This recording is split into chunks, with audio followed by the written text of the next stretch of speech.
So if 3 cubes are attached.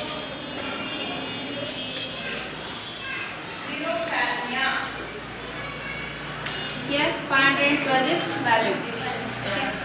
Length of each cube become what? 8 centimeters. So length of 2 cubes 60 centimeters. Length of 3 cubes 24 centimeters. So length of cuboid become what? 24 centimeters. Next. Yes. What is the breadth of the resultant cube? 8. 8.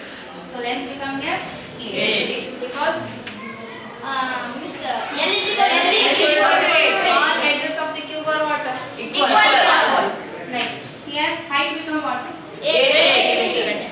So 8 centimeters. So if you know length, breadth and height, you can easily find out cube area and